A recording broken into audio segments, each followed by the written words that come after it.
Boa noite aos que estão chegando, sejam bem-vindos a mais uma live do Gaefa. Boa noite, boa noite Luísa, boa noite Mercedes, seja bem-vinda. E a todos os nossos irmãos que estão chegando aí, seu Flávio, uma boa noite, Celina, Ricardo, Michele, Valdete, Raquel, Adriano,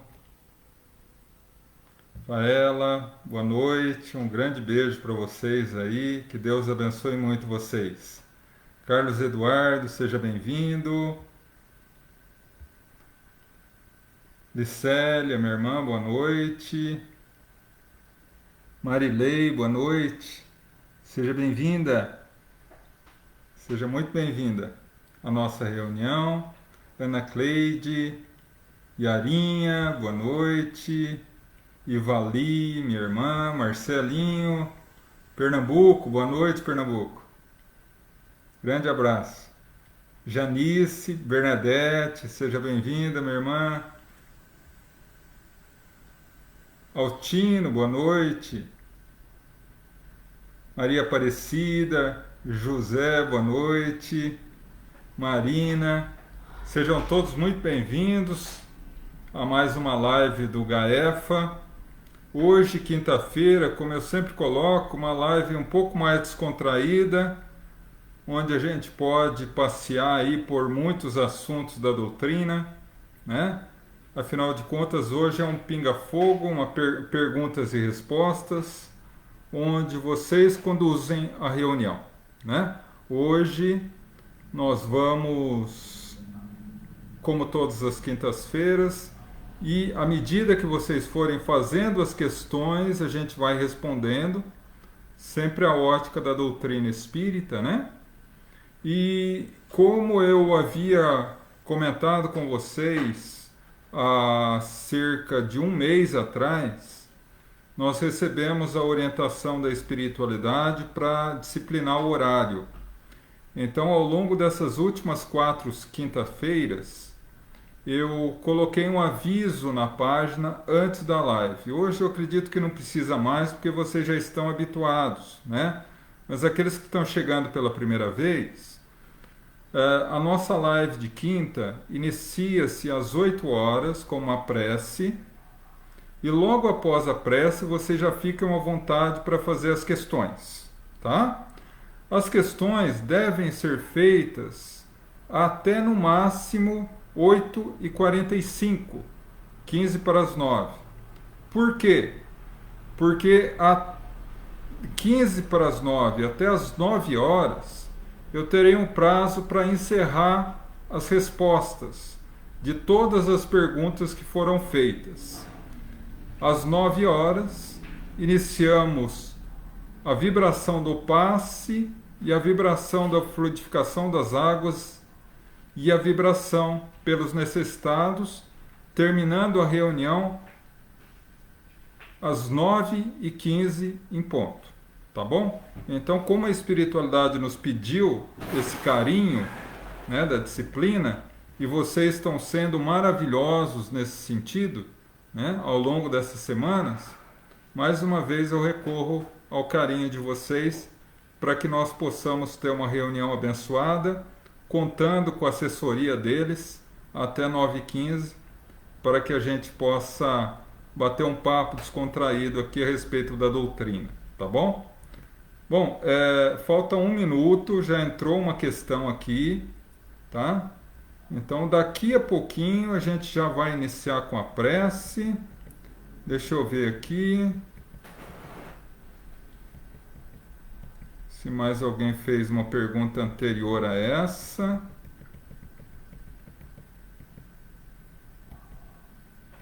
Não. É só para eu marcar aqui, que senão eu vou me perder nas questões aqui. Isso. Deixa eu me ver aqui. Aqui. Pronto. Tá aqui. Bom, 8 horas. Então vamos iniciar. E como todos os inícios das nossas reuniões, eu convido a vocês a fecharem os olhos e abrir o coração a Deus.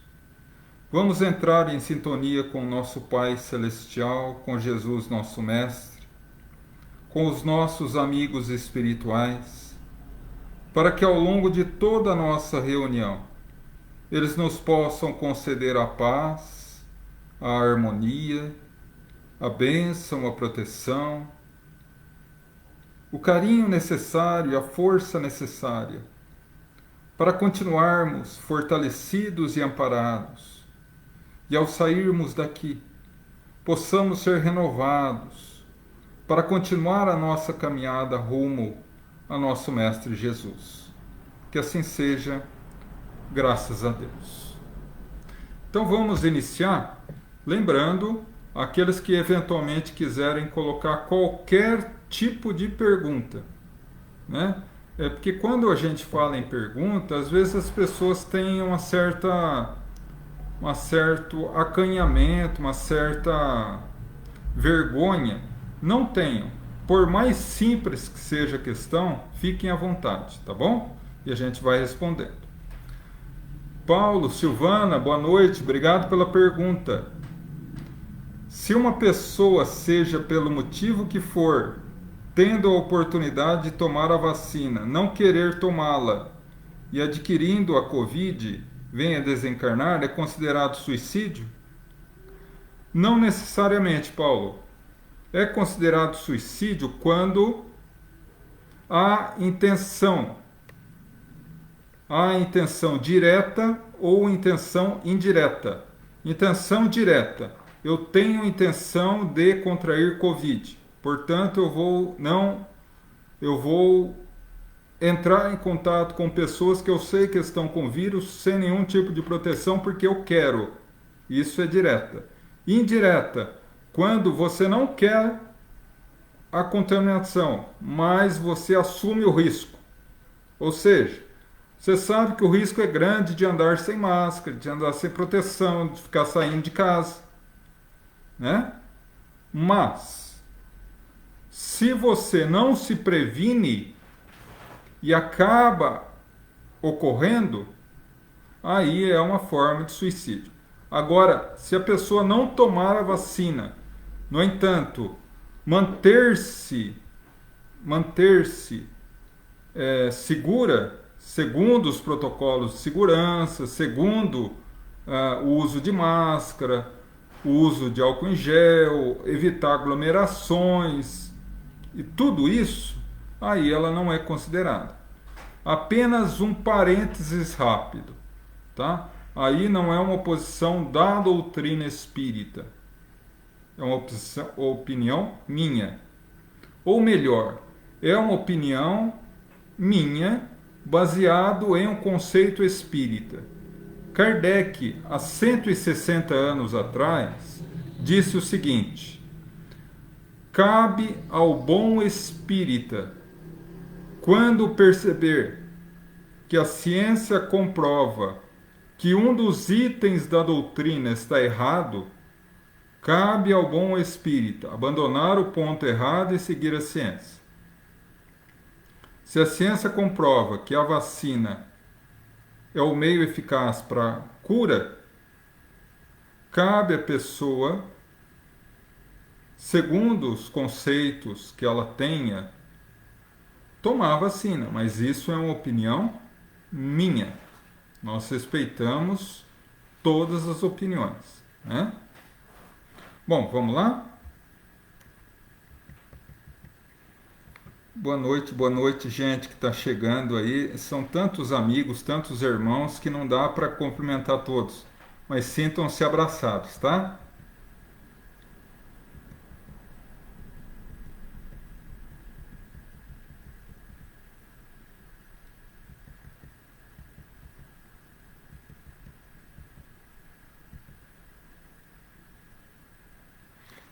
Bernadette, boa noite, obrigado pela pergunta.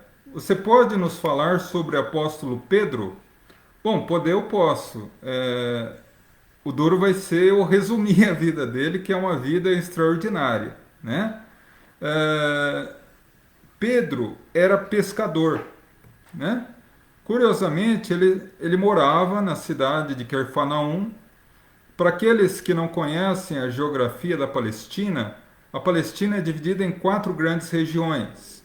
E a região mais próspera em agricultura, em pesca, é a Galileia, por causa do mar da Galileia, que na realidade não é um mar.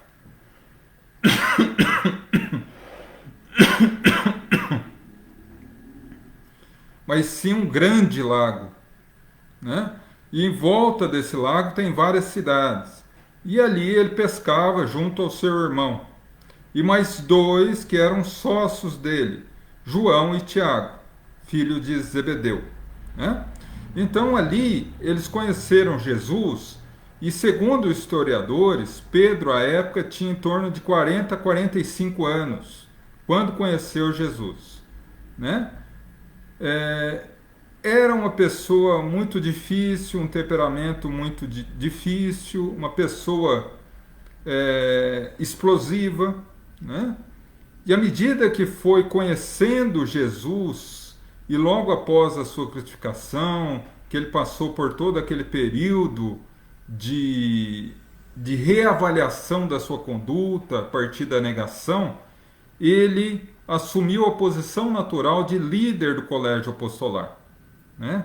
Foi peça fundamental para que o cristianismo não morresse na base, para que as divergências entre os próprios apóstolos não colocassem em risco o movimento cristão, né? Foi a pessoa essencial para poder conciliar a visão progressista de Paulo de Tarso e a visão um pouco mais conservadora de Tiago, por exemplo, né? Fundou a primeira casa de caridade do mundo, a Casa do Caminho, que ficava entre a cidade de Jerusalém e Jopa, né? E depois de tudo isso ainda vai para Roma auxiliar Paulo na divulgação do Evangelho e acaba sendo morto por crucificação no ano 66 para 67, tá? Ele, dizem os historiadores, que pediu para que morresse de cabeça para baixo, pois não era digno de ser crucificado da mesma forma que Jesus foi. Mas era e é um espírito de alta elevação moral hoje, né? Se você quiser saber um pouco mais sobre ele, leia o livro Paulo e Estevão e leia o livro Crônicas de Além Túmulo, quando Humberto de Campos faz uma entrevista rápida com ele, com Pedro, em um dos capítulos desse livro. O livro, o nome é Crônicas de Além Túmulo, do espírito Humberto de Campos, psicografado pelo Chico, tá?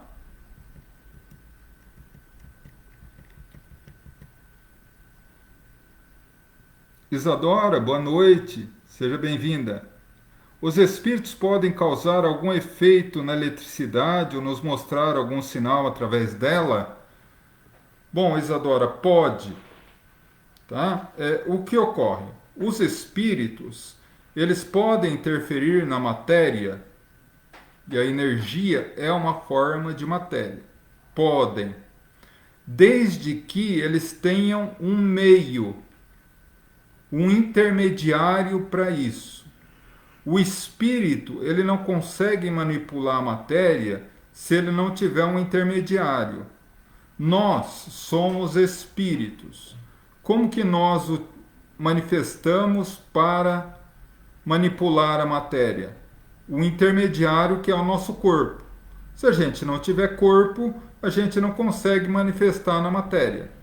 Os espíritos desencarnados, que não têm um corpo, eles têm que ter também um intermediário, que é o chamado ectoplasma.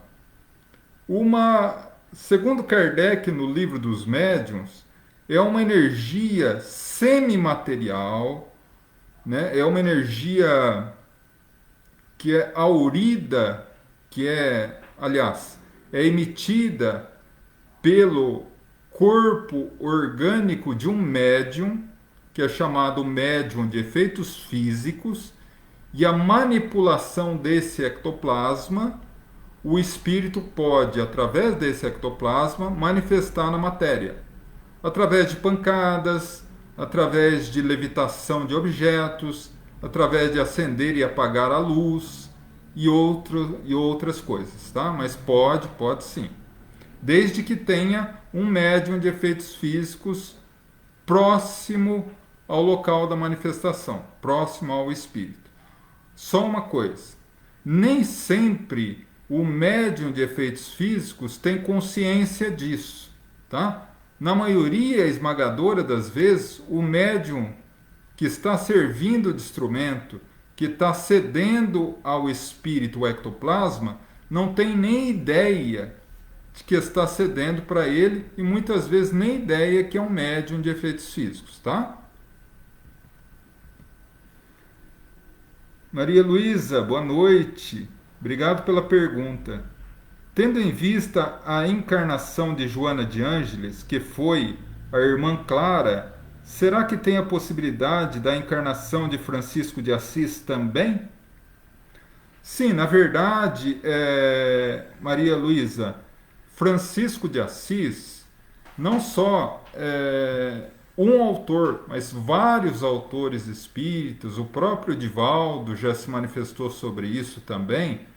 Francisco de Assis é uma das encarnações de João, o Evangelista. João, o apóstolo amado por Jesus, né? Aquele que escreveu o Evangelho, que escreveu o livro Apocalipse. Francisco de Assis é a encarnação de João Evangelista, tá? Assim como Clara é uma das encarnações de Joana de Ângeles, que à época de Jesus era conhecida como Joana de Cusa, tá bom? Mas se caso você quiser maiores informações sobre isso, leia o livro Francisco de Assis, do Espírito Miramês, tá? Se caso você quiser isso, se você quiser um conteúdo mais profundo. Se você quiser um conteúdo mais assim, superficial nesse sentido, assista a uma palestra que nós fizemos em dezembro, que está no nosso canal do YouTube, chamado Francisco de Assis. Aí eu narro rapidamente alguns fatos da vida dele e da vida dele também com o João, tá?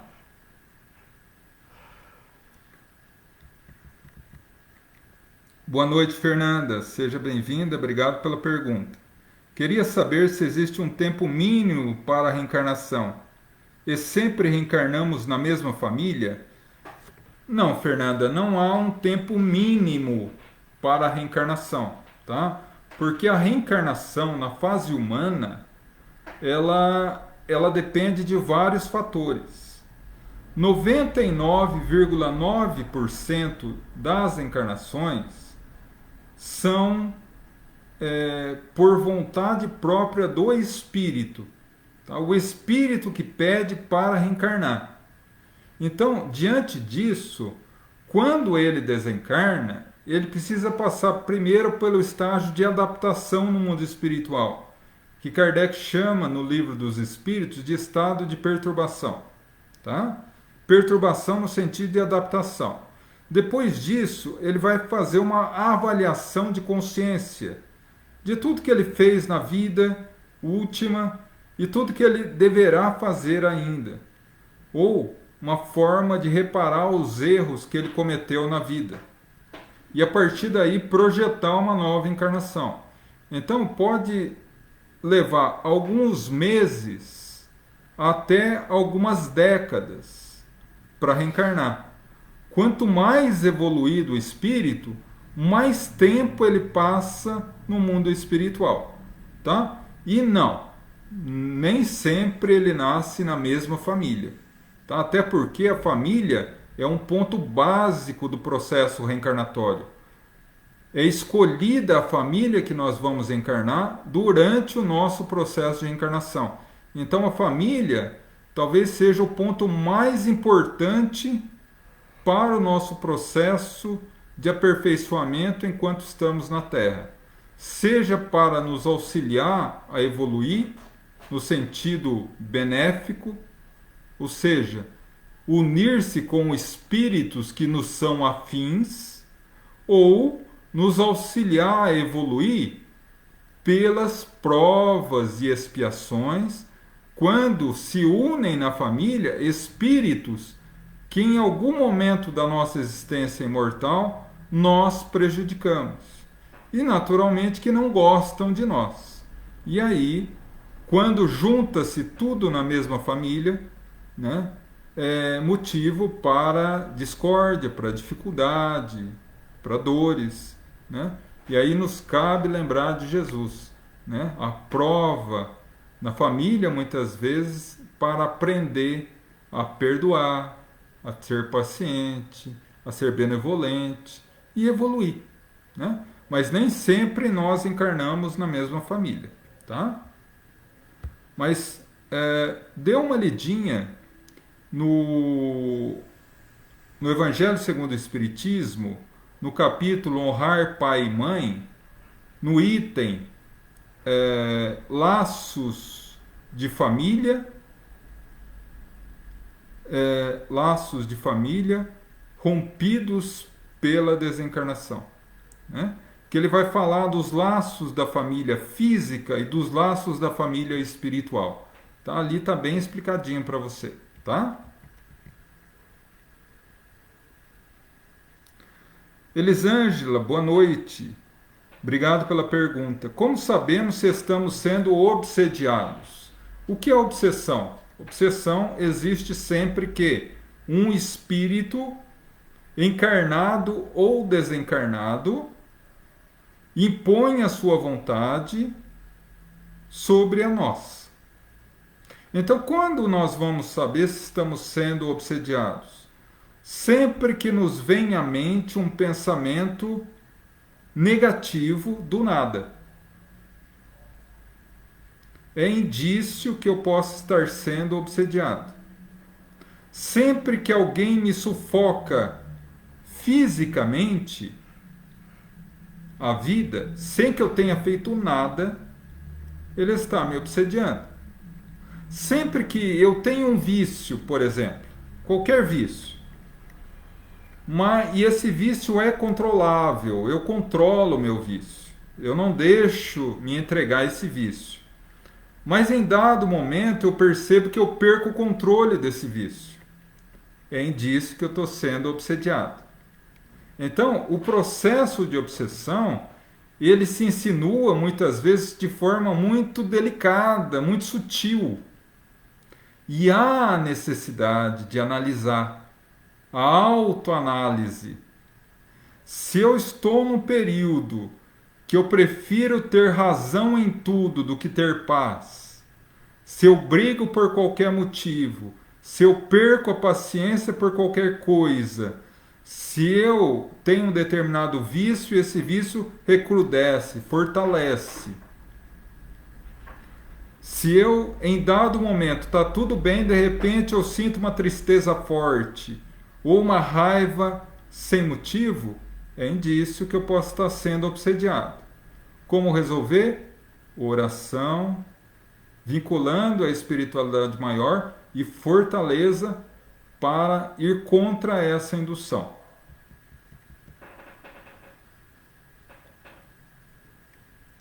Berenice, faremos sim, faremos.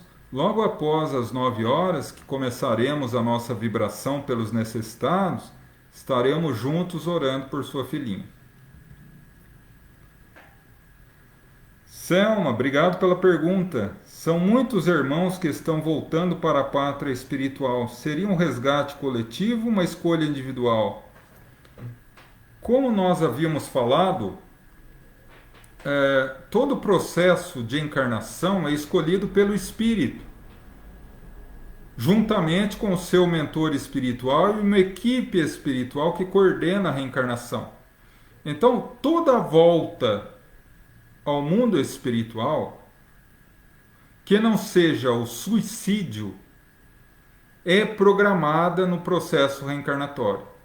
Então, sempre, toda volta, todo desencarne é programado, se não for um suicídio, que é a única causa que foge à programação espiritual. E não deixa de ser um resgate coletivo, né? Então, porque o que é um resgate coletivo? Quando se unem vários grupos, um grupo grande ou pequeno de pessoas que desencarnam no mesmo momento.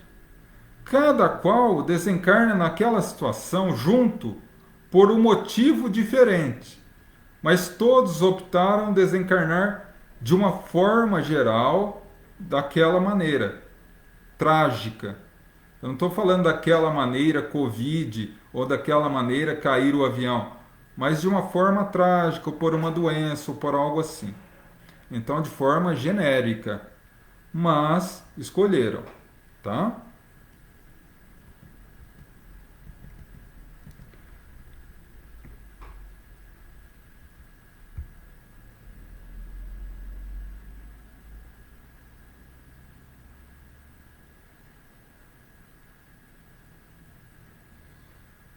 Rosineide, obrigado pela pergunta, minha irmã.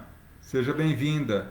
Se um policial, em função de serviço, vir a tirar a vida de outro em função do serviço, em defesa de si ou de outro, ele comete assassinato? Alegria em fazer parte dessa família em mais um ano de crescimento. Hoje é meu aniversário. Alegria de estar com vocês. Obrigado. Rosineide, primeiro, os meus mais sinceros votos de muita paz, alegria e bênção na tua vida. Que teu aniversário hoje tenha sido um dia de bênção, de luz, e que Jesus, nosso Mestre, possa iluminar o seu caminho sempre, minha irmã. Meus parabéns. Bom, Kardec analisa isso no Livro dos Espíritos, junto aos espíritos de luz, quando ele pergunta a respeito do assassinato, do matar. E eles dizem que matar é um erro grave. No entanto, há uma exceção. Quando o assassinato, o crime de matar, é fundamentado pela legítima defesa. Ou seja, é você ou ele. Se você não matá-lo, você morre. Aí a espiritualidade vê que, não obstante um equívoco, um erro, esse erro tem grandes atenuantes pelo fato da legítima defesa. Então, dessa maneira, nós entendemos que a legítima defesa é aquele momento crucial, onde você não vê outra saída a não ser matar para sobreviver. Agora, como Deus e a consciência, que é Deus presa em nós, sabe de tudo, se naqueles segundos você tinha certeza que poderia atirar em um local não letal para impedir o golpe final, mas atira no local fatal, aí já não é mais legítima defesa, né? Então, nesse sentido. Mas meus parabéns, minha irmã, que Deus abençoe muito a tua vida. Vamos lá. E Célia, boa noite, obrigado pela pergunta. Para a religião católica, durante a escravidão, os negros e índios não tinham alma. O que pensava Kardec em sua época? Na verdade, a religião, de uma forma geral, entendiam que o negro, o índio e a mulher não tinham alma, né? E não fique bravo comigo, viu, Licélia? Nem todas as mulheres que estão aqui. É uma visão da época, não é minha, tá? Tanto é que o porquê não existir alma? Porque ter ou não ter alma era uma ferramenta de poder de dominação. Porque se você tem alma, você é filho de Deus. Agora, se você não tem alma, você não é uma pessoa, você é uma coisa. E coisa pode ser dominada e fazer o que quiser. Como fizeram com os índios, com os escravos, com os negros, como fizeram com as mulheres. Tanto é, realidade, que há na revista espírita, em uma das revistas espíritas, pois foram 14 anos, se não me engano, se não me falha a memória, de publicações da revista espírita, há um artigo intitulado Mulheres têm Alma? De tantas questões que Kardec recebia perguntando isso. Afinal de contas, mulher tem alma? E naturalmente que ele expunha a ideia de que sim. Até porque o Espírito de Verdade já havia afirmado a ele na questão em que ele faria a seguinte pergunta: o homem e a mulher são iguais perante Deus? E o Espírito de Verdade responde: sim, até porque o Espírito não tem sexo.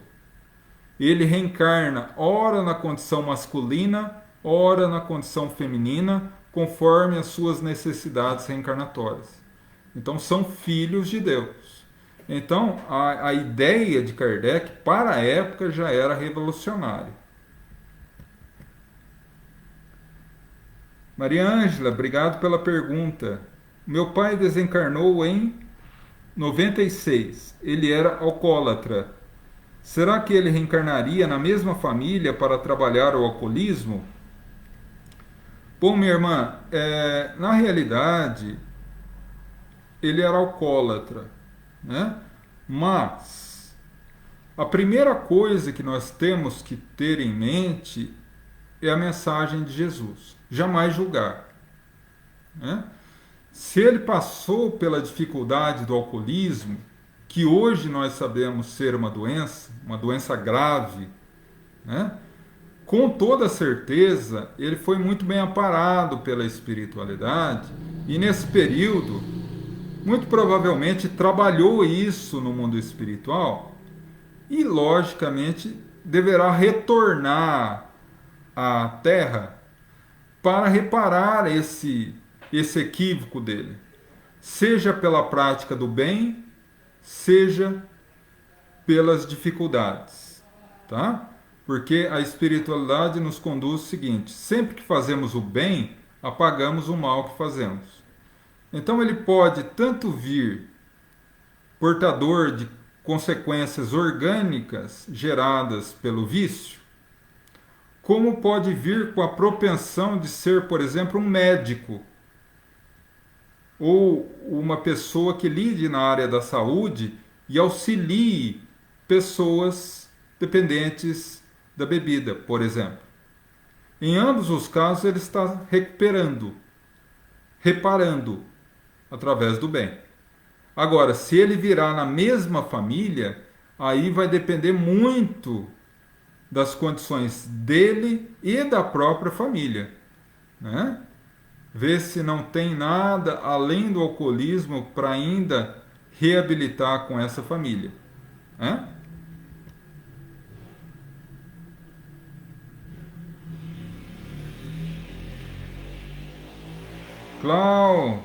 Boa noite, Cláudia.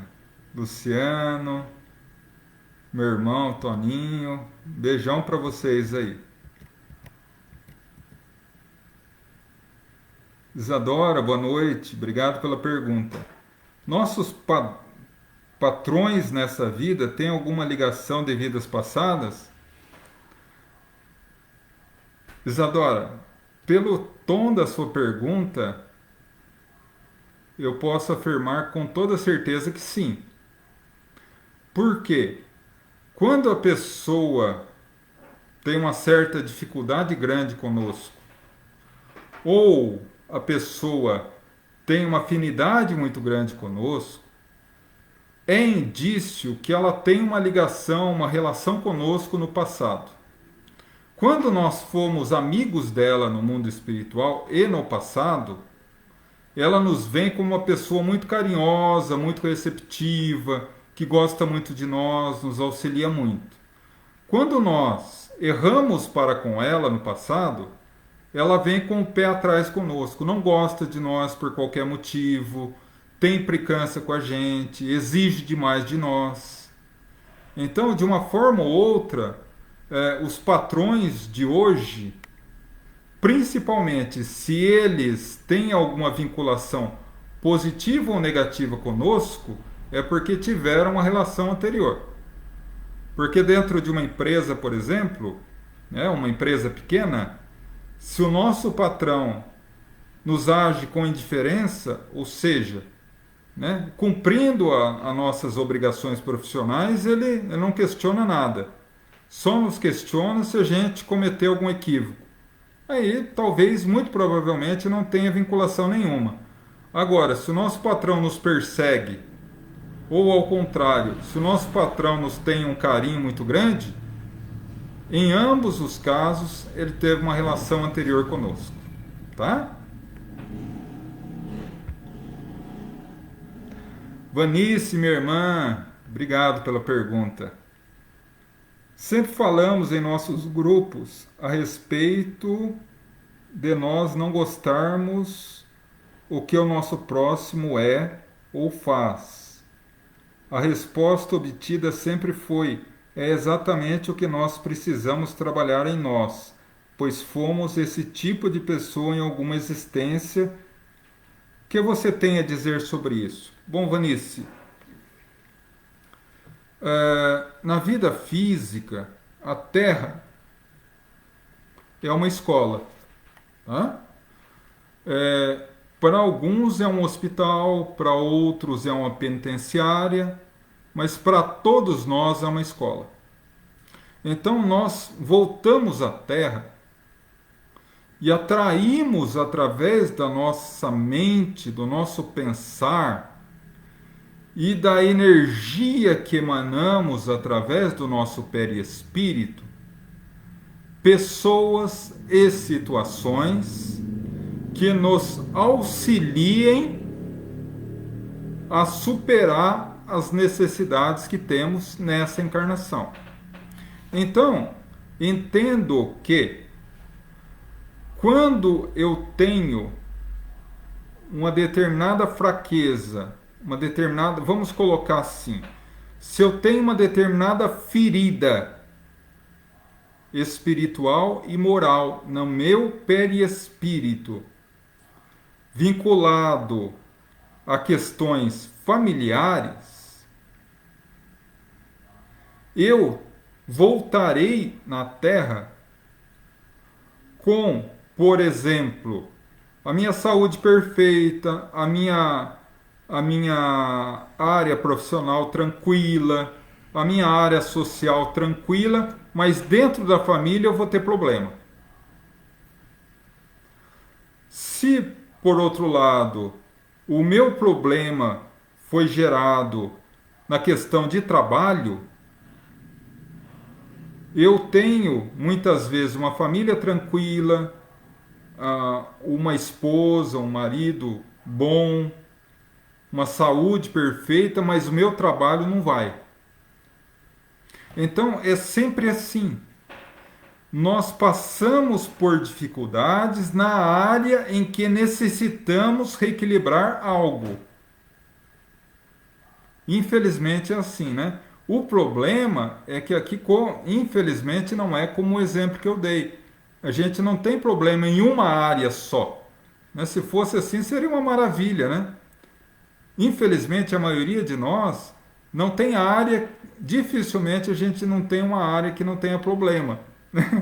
Então é indício que a gente moralmente tem dificuldades em várias áreas.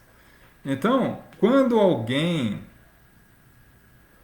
faz alguma coisa para nós, muito provavelmente isso nos atinge porque temos no nosso profundo, ou no nosso inconsciente profundo, como dizia Freud, algum gatilho que essa ação ou essa fala da pessoa ativou em nós. Porque se nós não tivéssemos esse problema nessa área, isso não aconteceria com a gente. Então, não há pessoas extremamente azaradas que não conseguem emprego, ou que conseguem e perdem emprego, ou por mais que trabalhem não conseguem prosperar profissionalmente. Por quê? Porque nessa área ele delinquiu em algum momento. E agora ele retorna nessa área para reequilibrar. Não é um castigo, é um reequilíbrio.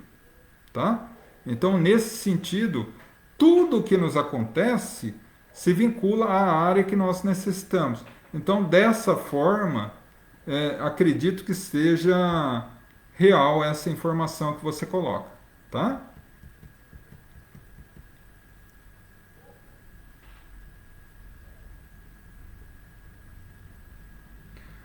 Fernanda, obrigado pela pergunta. Tenho TOC, transtorno obsessivo compulsivo. Pode ser resgate? Bom, Fernanda, a gente precisa entender a vida espiritual não como etapas separadas. Ou seja, o espírito desencarnou, agora ele reencarna e essa encarnação não tem nada a ver com a encarnação anterior, ou essa encarnação traz todos os problemas que nós temos nessa de uma vida anterior, tá? Então, o transtorno obsessivo compulsivo é um desajuste. E como todo desajuste, ele tem a base dele na mente, que é patrimônio do espírito. Então, esse transtorno é um efeito de um desajuste de você como espírito imortal. Agora, segundo o capítulo 5,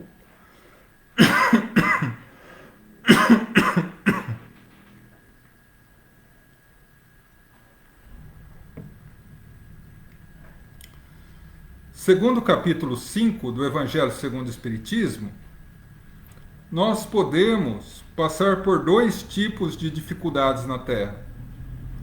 As causas anteriores, que seriam o resgate de outras existências, quando em algum momento da minha existência anterior eu passei por uma situação traumática que me gerou esse toque. E eu trago no meu inconsciente profundo isso de tal forma gravado que ele se expõe agora nessa vida, ou em algo que está profundamente enraizado no meu inconsciente dessa existência, algum trauma dessa vida, né? Mas de uma forma ou outra, é uma forma de resgate, se você entender resgate no sentido de reequilibrar o espírito imortal. Isso não quer dizer que nós devamos aceitar isso passivamente e não procurar auxílio, tá? Um dos motivos para esse desequilíbrio ocorrer é para que também não só você passe por ele de uma forma lúcida e compreensiva, né, sem revolta, né, mas também para que você procure todos os meios ao seu alcance para vencer essa dificuldade, tanto do ponto de vista médico como do ponto de vista espiritual, tá? Então vamos lá.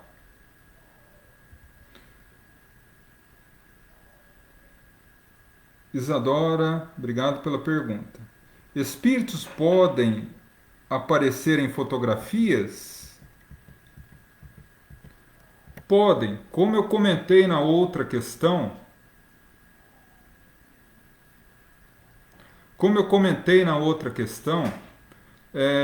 Desde que ele tenha próximo a ele um médium de efeitos físicos e que ele possa utilizar desse médium de efeitos físicos para manipular o ectoplasma que esse médium emite, ele pode manifestar na matéria, inclusive em fotos.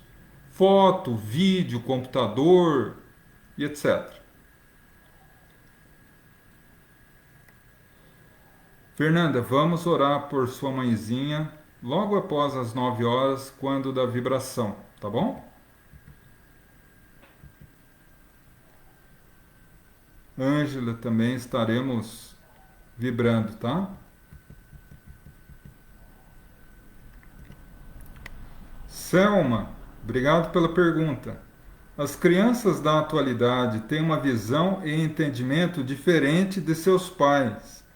Muitos pais e médicos caracterizam como distúrbio, usam medicamentos, muitos são crianças cristal. O que acha disso? Eu acredito que o processo de transição da Terra já iniciou há mais de 100 anos. Que uma das características desse processo de transição é a chegada à Terra de espíritos mas muito mais evoluídos do que nós, intelectualmente e espiritualmente. Quando é apenas intelectualmente superior, é chamada criança índigo. Quando é criança intelectualmente e moralmente superior, criança cristal. Tá? O que ocorre? Que os pais que têm uma outra visão de mundo, na condição não de encarnados, mas na condição de espíritos, não estão sabendo lidar com essas crianças. Que elas são muitas vezes diagnosticadas como transtorno de hiperatividade, de déficit de atenção. Algumas vezes pode ocorrer que seja mesmo, mas a esmagadora maioria das vezes são crianças que têm um raciocínio muito mais rápido do que nós. É como pegar uma criança da 8ª série ou do 8º ano e colocar no 2º ano. Ela já sabe tudo aquilo, ela tem um raciocínio muito mais rápido. Então é natural que ela fique inquieta. Agora, utilizar medicamentos, tais como a Ritalina, para dopar a criança, eu acho um exagero. Mas nós somos convocados nesse momento a aprender com elas novas maneiras no processo educacional, para que, a despeito de educá-las convenientemente, segundo os nossos padrões antigos, não levemos ela ao caminho equivocado, né? Uma vez que, como eu disse, nem todas são cristais. Algumas são espíritos altamente evoluídos intelectualmente, mas não necessariamente moralmente, tá?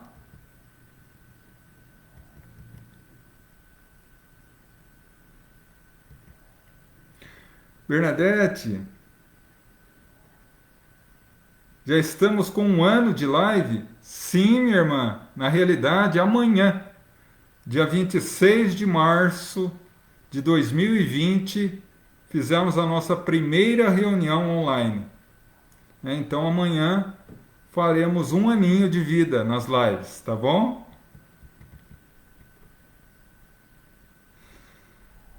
Fabiane, obrigado pela pergunta.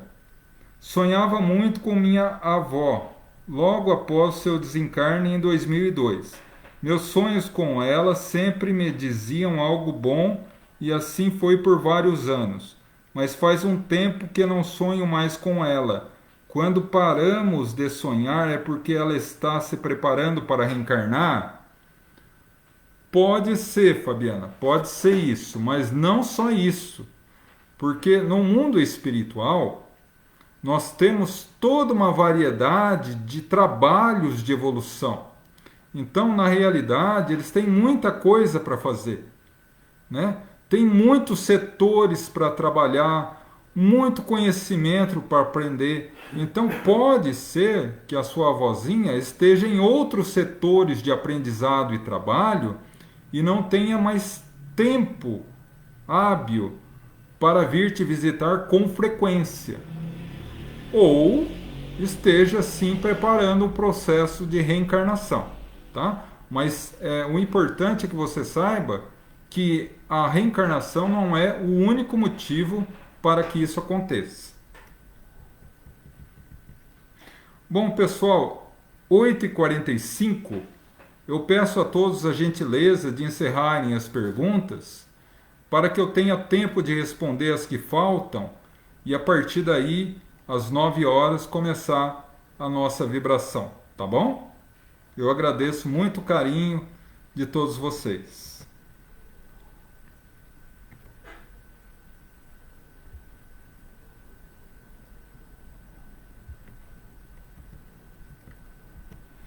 Patrícia, Fabiano, vamos pedir por vocês e por todos que estão nos pedidos aqui, tá bom?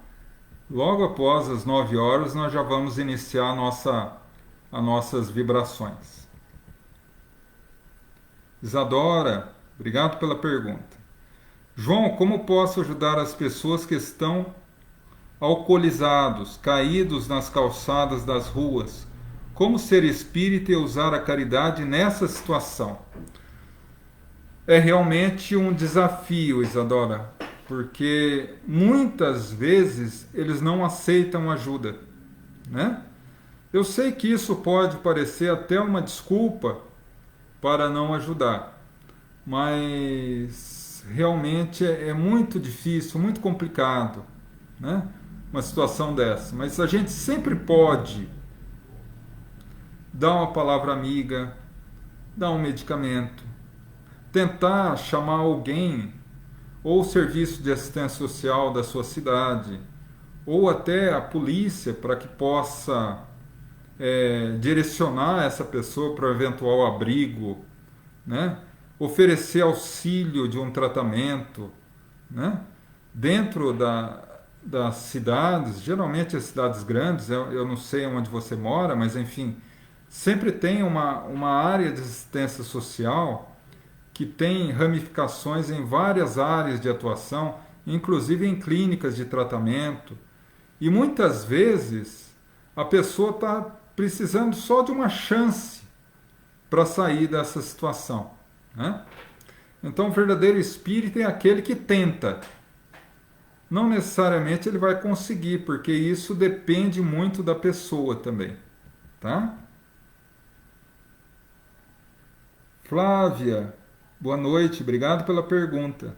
Você pode dizer algo sobre a passagem de Jesus no Monte das Oliveiras? Porque dizem que ele chorou, é isso mesmo? Olha, na verdade, Flávia, há controvérsias, tá? É bem sutil essa questão, por quê? O que ocorre? Há uma série de situações no Evangelho que modificaram muitas passagens do Evangelho, tá? Então, o Evangelho que nós lemos hoje não é o mesmo que foi escrito pelos apóstolos. Basicamente por 3 motivos. Primeiro, erros de tradução, tá? O hebraico ou o aramaico, língua que foi escrita os evangelhos, excetuando o evangelho de Lucas, que foi escrito em grego, o hebraico ou o aramaico é uma língua muito pobre e cheia de figuras de linguagem. Quando se traduziu essas obras para o grego, que era o inglês da época, já houve uma série de equívocos. No século VI, quando Jerônimo, secretário do Papa Damásio, traduz os evangelhos do grego para o latim, dando o nome de Vulgata Latina, cometeu também um caminhão de erros de tradução, de forma inconsciente. Então, isso tudo traz uma certa divergência. Esse é o primeiro ponto. Segundo ponto, tudo aquilo que o homem, por interesses políticos, injetou no Evangelho. E terceiro, todos aqueles pontos do Evangelho que, por interesses políticos, foi retirado do Evangelho. Então a gente tem que tomar muito cuidado. Agora, no Monte das Oliveiras, Jesus chorou? Muito provavelmente ele tenha chorado. Mas Jesus não chorou por medo ou desespero, porque ele é, segundo a doutrina espírita, o espírito mais puro e perfeito que pisou na terra. Jesus, segundo o livro A Gênese de Kardec e o livro A Caminho da Luz de Emmanuel, foi o espírito que recebeu há 4,5 bilhões de anos um pedaço do Sol para, através da sua força mental, formar a Terra. Então, esse espírito tem um grau de evolução quase que infinito. E para nós, a nossa condição humana é quase impossível alcançar toda a grandiosidade de Jesus. Então, diante disso, ele não choraria por desespero, mas ele chorou sim. Chorou de piedade da humanidade. E se entregou por piedade. Então, a frase, Pai, afasta de mim esse cálice, está errada. Porque o verbo afastar, sabachthani em hebraico, é muito facilmente confundido com o verbo sabachthani, com acento, que é glorificar. Então, na tradução, traduziram como afasta de mim esse cálice, mas em realidade é Pai, me glorifica nesse cálice, ou seja, Pai, me ajuda, me abençoa para que eu possa glorificar através da minha crucificação a minha missão na terra, tá? Mas é um assunto bem interessante mesmo.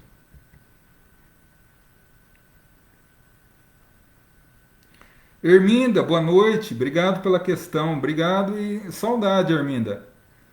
A doença para nós é prova ou expiação? As duas. Tá? Expiação quando ela nasce de um distúrbio ou de um equívoco cometido no passado. Tá? Essa é a grande maioria dos processos de doença. Por quê? Porque toda doença ela é um distúrbio nos tecidos sutis do perispírito, um desajuste moral do espírito. Então, a partir daí, todo o processo de doença é uma expiação. Eu falei inicialmente que era uma prova, mas não é.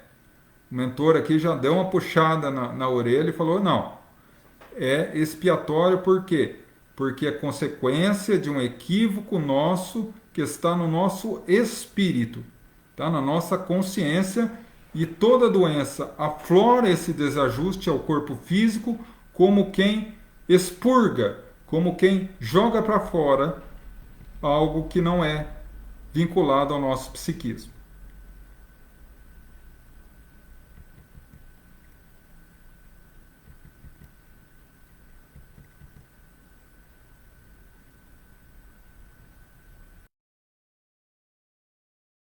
O espírito não tem sexo, mas quando há desencarne, ele vive de acordo com o último tipo de sexo, masculino ou feminino, que ele era na Terra? Sim. Mas por quê? Porque quando desencarna, ele continua pensando como encarnado. Ele ainda está muito vinculado psiquicamente ao plano físico. E nós, a esmagadora maioria dos espíritos que habitam as regiões espirituais próximas à Terra, ainda vivemos muito na condição planetária. Portanto, nós mantemos a condição masculino ou feminino. À medida que o espírito vai se depurando, e aí eu estou falando em espírito puro, espírito sublimado, ele já não vai tendo mais essa necessidade da fixação formológica do corpo físico. E aí ele pode se apresentar tanto como homem quanto como mulher, como qualquer outra encarnação que tenha sido a ele mais útil e aproveitável, tá?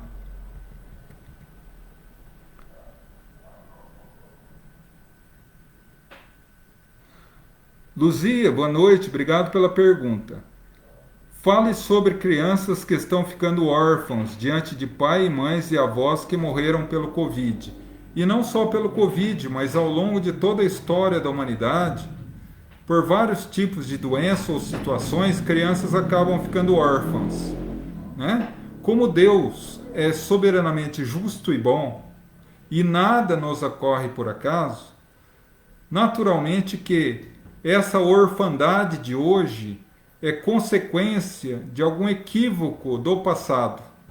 Se não encontramos alguma situação que justifique essa orfandade nessa existência, com toda certeza a encontraremos em existências anteriores, assim diz Allan Kardec no item 1 e 2 do capítulo 5 do Evangelho segundo o Espiritismo, Bem-aventurados os aflitos.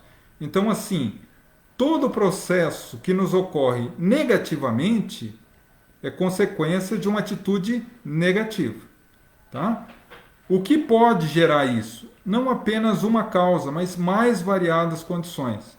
O que a gente pode dizer com certeza em que algum momento da sua vida como espírito imortal, ele desequilibrou, desarmonizou as leis divinas vinculados com a família. E aí, naturalmente, que ele resgata, ele passa por uma situação traumática vinculada à família. No caso aqui, como você faz a pergunta, a orfandade, tá? João, por que alguns médiums bocejam quando estão dando passe? Porque nós médiums passistas, nós temos uma sensibilidade talvez um pouco maior. E é muito comum, quando estamos dando um passe a alguém, não apenas transmitir o passe, nós estamos recebendo a energia do mentor espiritual, mas nós também sentimos a energia da pessoa. Então, o bocejar é a forma com que alguns médiuns encontram de eliminar esses fluidos negativos. Outros pela transpiração, né? E etc. Então, é um meio de eliminação desses fluidos, mas que de qualquer forma são eliminados pelas equipes superiores responsáveis pelo trabalho de passe, independentemente, logo depois que terminado o trabalho do passe, eles retiram essas energias negativas, tá?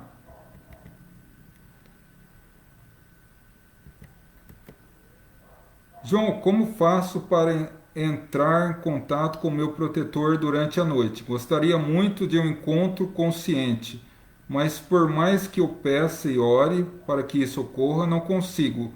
Pode me dizer por quê? Seria pela minha inferioridade espiritual? Olha, na verdade, há várias situações para isso ocorrer. Primeiro, você precisa ter uma sensibilidade mediúnica que lhe dê condições daquilo que a gente chama de desdobramento, ou seja, desperta do corpo físico ao sono, você entrar em contato com o seu mentor espiritual, se recordar disso quando acorda, tá? Esse é o primeiro ponto. Por quê? Porque pode ser que você já encontrou várias vezes com ele, só que você não lembra quando acorda, tá? Um outro ponto, o nível vibratório entre o mentor espiritual e nós é muito grande, a diferença. Então há necessidade, muita oração, muita vibração, muito preparo para que a gente possa entrar em sintonia. Mas o item principal, como eu falei, é a possibilidade mediúnica desse contato. Excepcionalmente, quando é muito necessário, esse mentor pode suprir essa falta nossa e a partir daí pode estar se comunicando, tá bom?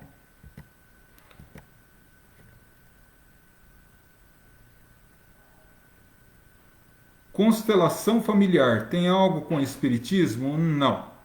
A constelação familiar é uma técnica psicológica de transferência de personalidades para que se possa entender melhor os membros da família, tá? Isso resbala um pouco nas nossas estruturas psíquicas, que o espiritismo também estuda, mas não necessariamente que seja vinculado a isso, tá? Raquel, boa noite, obrigado pela pergunta. Você sabe se existe uma equipe espiritual que auxilia e inspira a polícia e outros profissionais a seguirem determinadas pistas para desvendar crimes, localizar criminosos? Com toda certeza. Com toda certeza. Todas as áreas de atuação na Terra têm espíritos afins que trabalham com elas.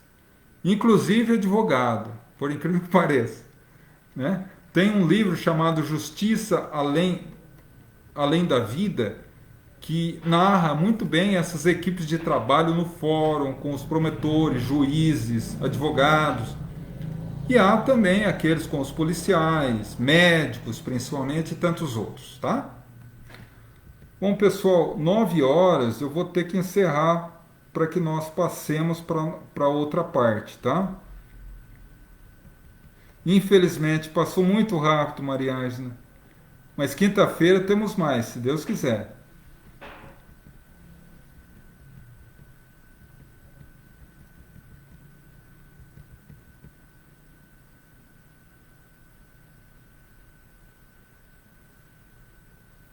A gratidão é minha, Fernando, de você estar conosco, viu?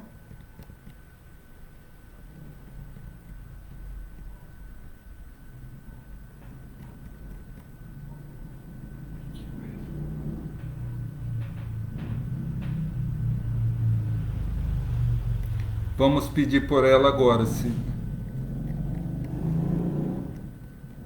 Bom, e terminamos as questões, graças a Deus e ao carinho de vocês, pudemos terminar às 9 horas.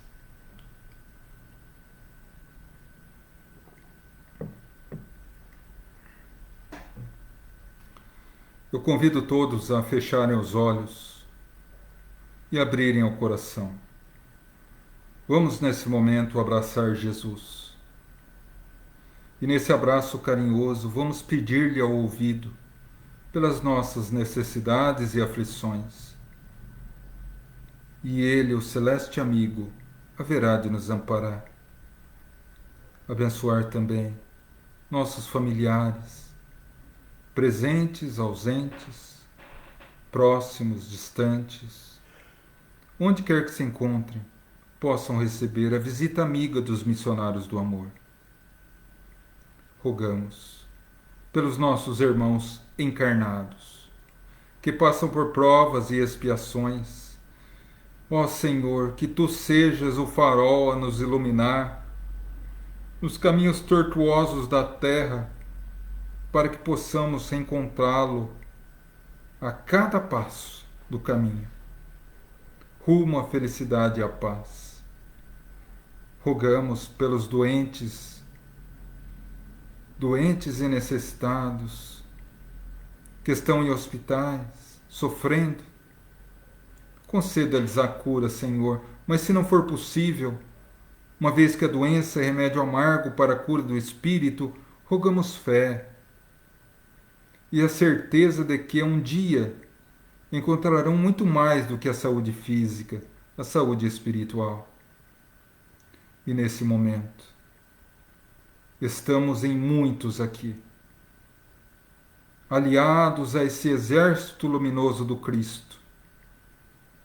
Vamos mentalizar em todos aqueles que necessitam, a todos os nossos irmãos que ao longo da semana nos pediram orações, a todos que têm o nome inscrito nos comentários, a todos aqueles que nesse momento a nossa mente alcança, a toda a humanidade, a todos os nossos irmãos que travam a luta dolorosa contra o Covid nesse momento, infectados que foram, que as bênçãos de Jesus recaiam sobre todos eles. Que ao lado de cada sofredor esteja um benfeitor amigo, fortalecendo, medicando, amparando. Rogamos por todos os nossos irmãos, que não obstante não passarem por essa doença terrível do Covid, mas passam por momentos tortuosos e tormentosos da humanidade nessa pandemia. Rogamos, Jesus. Sabemos que desde o início do mundo, tu velas pela humanidade com todo o amor e carinho, e que essa pandemia tem uma razão espiritual de ser. Mas rogamos, Senhor, nos fortalece enquanto cruzamos essa tempestade, para que quando ela passar, possamos ainda estar em pé. Rogamos, Mestre, por todos aqueles que necessitam e choram, pelos mais variados motivos que, vinculados à terra, muitas vezes se sentem perdidos e abandonados pelo seu infinito amor. Que o imenso exército de luz, a seu comando, se mobilize ao lado de cada um, trazendo o remédio específico, a força, a perseverança, a fé, a força, a união, a fraternidade. Que teu toque divino possa alcançar todos os corações, trazendo a paz, trazendo a cura do coração e da alma, pois sabemos que as doenças do corpo nada mais são do que reflexos dos tormentos da alma. E assim, agradecemos, Senhor, e rogamos também pelos nossos irmãos já desencarnados, aqueles que já se foram antes, para que recebam da tua infinita misericórdia as bênçãos de um novo recomeço, e de nós o buquê luminoso da saudade, banhada na fé em Deus. Aos nossos irmãos que sofrem no mundo espiritual, que o arrependimento seja a chave que lhes abra a porta da vida renovada. Aos nossos irmãos suicidas, para que a doce mãe de todos nós possa libertá-los da jaula de desespero que eles próprios se aprisionaram. E aos endurecidos no mal, para que a semente luminosa possa ampará-los e abençoá-los. Em teu nome, Senhor.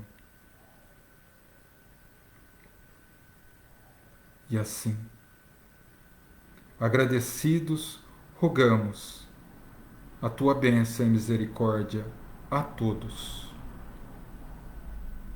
E mantendo ainda essa vibração, esse coração aberto, vamos mentalizar que o ambiente em que nos encontramos começa a se inundar em luz, através de uma suave e luminosa garoa que cai sobre cada um de nós, sobre o nosso lar e a nossa família, sendo absorvida por nós, começa a harmonizar o nosso organismo físico, harmonizar a nossa mente, o nosso coração e a nossa alma, e sentimos-nos refeitos e renovados.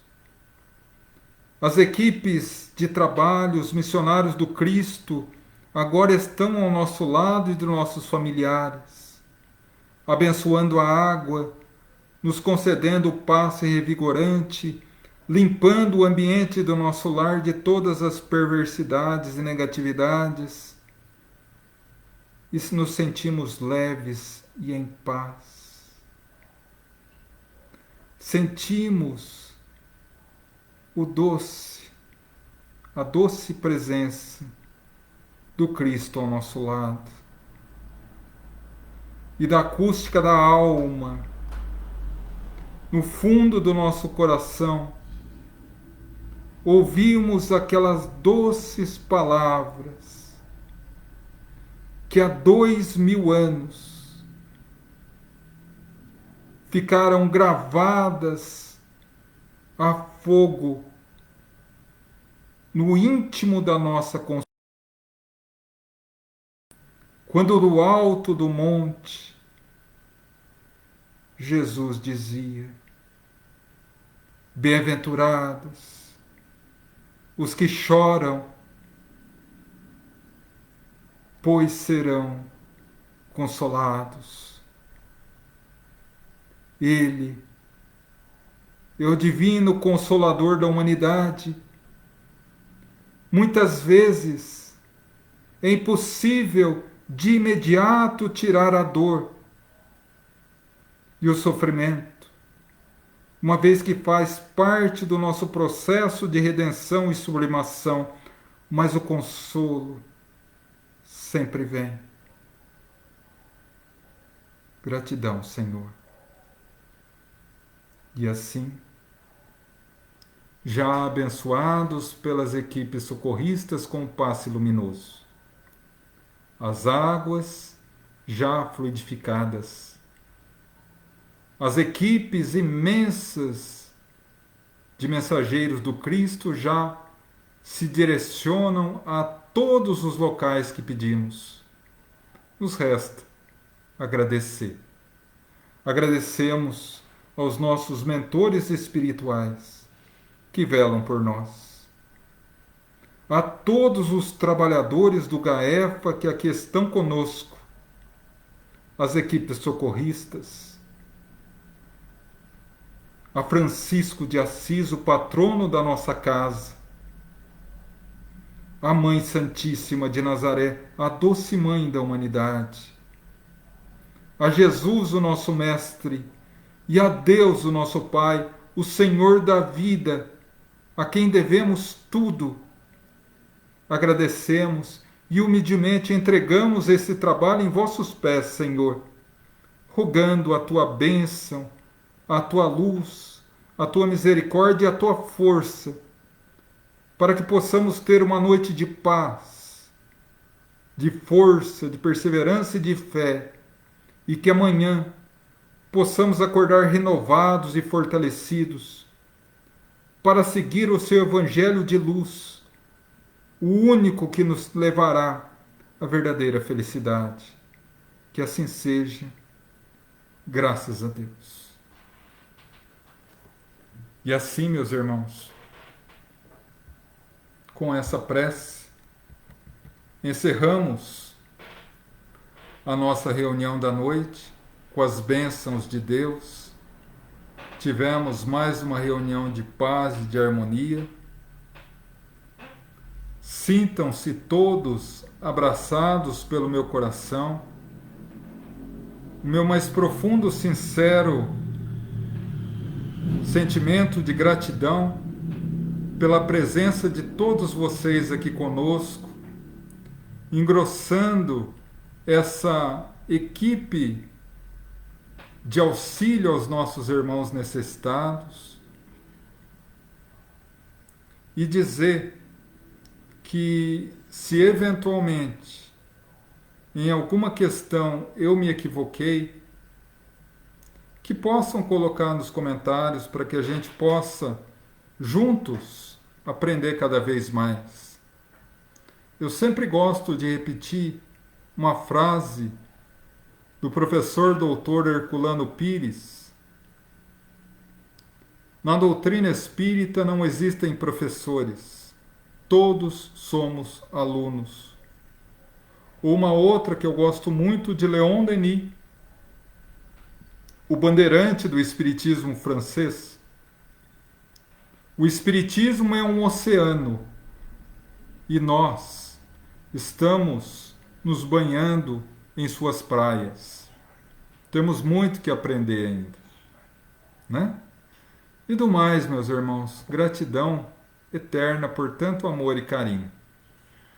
Dizer que essa reunião continuará na nossa página, Grupo de Assistência Espiritual Francisco de Assis, no Facebook.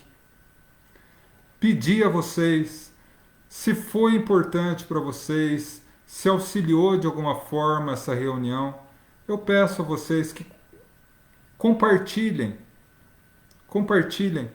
para que ela possa alcançar mais pessoas. Porque o nosso propósito aqui, como eu sempre coloco, não é a autopromoção, seja a minha autopromoção, porque afinal de contas, eu não sou ninguém. Se Chico Xavier se considerava um subverme, o que eu sou? Um subátomo, talvez, quem sabe? Ou não, uma autopromoção da nossa casa, mas uma autopromoção, uma promoção da doutrina espírita, né? Porque se essas palavras aconchegarem o coração aflito de uma pessoa, já terá valido muito a pena. Então eu peço que compartilhem, que conheçam o nosso canal no YouTube, aqueles que eventualmente não tiveram condição de assistir por completo ou quiserem passar para alguém, temos também o nosso canal do YouTube. Daqui a alguns minutos esta reunião estará lá. O canal é Gaefa Espírita, tá? Onde tem todas as palestras de terça-feira, temas do Evangelho em geral sobre a visão espírita, e às quintas as reuniões de pinga-fogo, perguntas e respostas. Todas estão lá, além de palestras, seminários, enfim. E aproveitar que eu já estou com a cara de pau para pedir a vocês que também com o canal, se for possível, inscrevam-se no canal, nos auxiliem a chegar à marca de 1000 inscritos e a partir daí conseguir fazer a transmissão simultânea Facebook e YouTube, né? O que fará alargar um pouco mais a nossa tarefa de divulgação.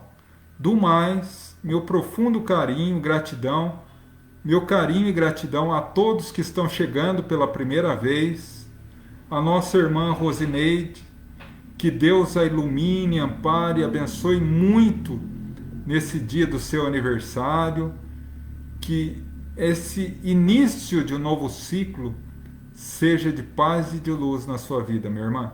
E do mais, fiquem em paz, tenham um resto de semana e um final de semana de bênção e paz. E terça-feira, 8 horas da noite, nos encontraremos mais uma vez para mais uma reunião do GAEF. Que Deus abençoe a todos. Muita paz.